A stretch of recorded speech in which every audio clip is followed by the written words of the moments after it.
it with Sneha when I'm out hiking. In its full plant extract, it's so unique because it's selectively antibacterial against gram-positive bacteria, which are the most common bacteria that cause infections, and it spares gram-negative, which are the ones that tend to commensally colonize our intestinal system. So it's like made for us to take in. Grifola, or our hen of the woods, or maitake, king of the mushrooms. Grifola, the Latin name comes from griffin, like griffin's foot, because when you see it growing at the base of the tree, it looks like feathery, right? Like a lot of our mushrooms have these chicken of the woods, hen of the woods, these types of names, because the fronds will look feathery. Lots of research, anti-cancer, immunomodulation, antibacterial, blood sugar balancing, all of those.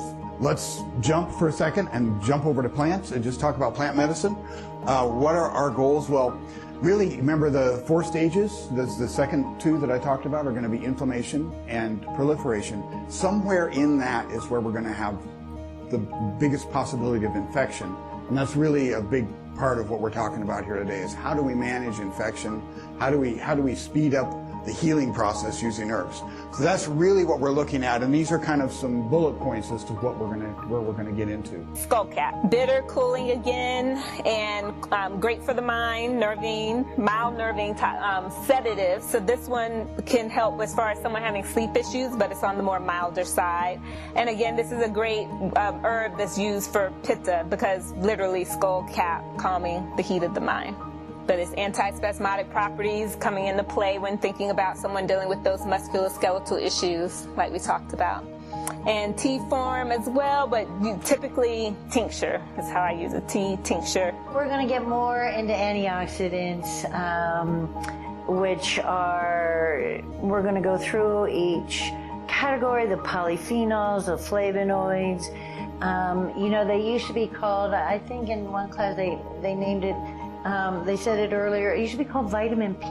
And it was vitamin P for permeability, because all of the polyphenols and flavonoids, what they do is they strengthen the integrity of arterial walls. Vitamin A is a critical part of our nutrition. It is the way that embryonic cells are manipulated into becoming brain cells, for example. The development of a nervous system is heavily involved in vitamin A. The continued health of a nervous system is dependent on vitamin A, an immune system as well.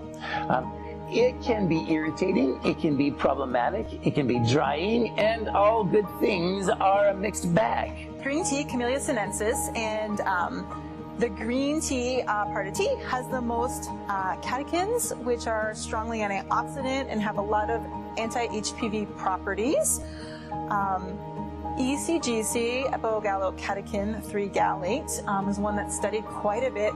It downregulates some of those oncoproteins, the E6 and E7 oncoproteins that make HPV so problematic, and it stimulates apoptosis, so killing the cells infected with HPV.